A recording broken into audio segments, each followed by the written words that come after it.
Martin ನಂತರ ಮತ್ತೊಮ್ಮೆ ವಿಭಿನ್ನ ಗೆಟಪ್ನ ಆಯ್ಕೆ ಮಾಡಿಕೊಂಡಿದ್ದಾರೆ action prince Dhruva Sarja. PAN India release ಆಗೋದಕ್ಕೆ ರೆಡಿ ಆಗ್ತಿದೆ KD ಸಿನಿಮಾ.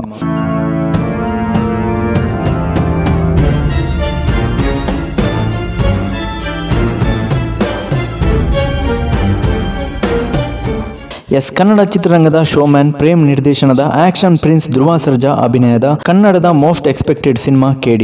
ಸದ್ಯ ಪೋಸ್ಟ್ ಪ್ರೊಡಕ್ಷನ್ ಕೆಲಸ ನಡೀತಿದೆ. ಇತ್ತೀಚೆಗೆ ರಿಲೀಸ್ ಆದಂತಹ ಸಾಂಗ್ಸ್ ಎಲ್ಲಾ ಕಡೆನೂ ಭರ್ಜರಿಯಾಗಿ ರೆಸ್ಪಾನ್ಸ್ ಸಿಕ್ಕಿದೆ. ಸಿಕ್ಕಾಪಟ್ಟೆ ಸೌಂಡ್ ಮಾಡೋದ್ರ ಜೊತೆಗೆ ಜನ ರೀಲ್ಸ್ ಮಾಡಿ ವೈರಲ್ ಮಾಡ್ತಿದ್ದಾರೆ. ಅದರಲ್ಲೂ ಶಿವ ಶಿವ ಸಾಂಗ್ ಅಂತೂ ಕೋಟಿಗಟ್ಟಲೆ ವ್ಯೂಸ್ ಪಡೆದು ಮುನ್ನುಗ್ತಿದೆ. ಯುಗಾದಿ ಹಬ್ಬದ ಪ್ರಯುಕ್ತ ಸೆಟ್ ಆಗಲ್ಲ ನಂಗು ನಿಂಗು ಸಾಂಗ್ ರಿಲೀಸ್ ಮಾಡಿದ್ದಾರೆ. ಅದು ಕೂಡ ಟ್ರೆಂಡಿಂಗ್ ನಲ್ಲಿದೆ. ಬಹುತಾರಾಗಣ ಇರುವ ಚಿತ್ರ ಇದಾಗಿದ್ದು ಧ್ರುವ ಸರ್ಜಾ ಜೊತೆ ರೇಷ್ಮಾ ನಾನಯ್ಯ, ಬಾಲಿವುಡ್ ನಟ ಸಂಜಯ್ ದತ್, ಶಿಲ್ಪಾ ಶೆಟ್ಟಿ, ಕ್ರೇಜಿ ಸ್ಟಾರ್ ರವಿಚಂದ್ರನ್, ರಮೇಶ್ ಅರವಿಂದ್ ಸೇರಿದಂತೆ ಇನ್ನು ಅನೇಕ ಕಲಾವಿದರು ಈ ಸಿನಿಮಾದಲ್ಲಿ ನಟಿಸಿದ್ದಾರೆ. KVN ಸಂಸ್ಥೆ ಈ ಚಿತ್ರವನ್ನ ಬಿಗ್ ಬಜೆಟ್ ನಲ್ಲಿ ನಿರ್ಮಾಣ ಮಾಡಿದೆ. ಸದ್ಯದಲ್ಲೇ KD ಟ್ರೈಲರ್ ಹಾಗೂ ರಿಲೀಸ್ ಡೇಟ್ ಬಗ್ಗೆ ಚಿತ್ರತಂಡ ರಿವೀಲ್ ಮಾಡಲಿದೆ. ಒಟ್ನಲ್ಲಿ ಧ್ರುವ ಸರ್ಜಾ ಅವರ ಸಿನಿ ಕೆರಿಯರ್ಗೆ KD ಸಿನಿಮಾ ದೊಡ್ಡ ಮಟ್ಟದ ಬ್ರೇಕ್ ಕೊಡುತ್ತೆ ಅನ್ನೋ ಭರವಸೆ ಇದೆ.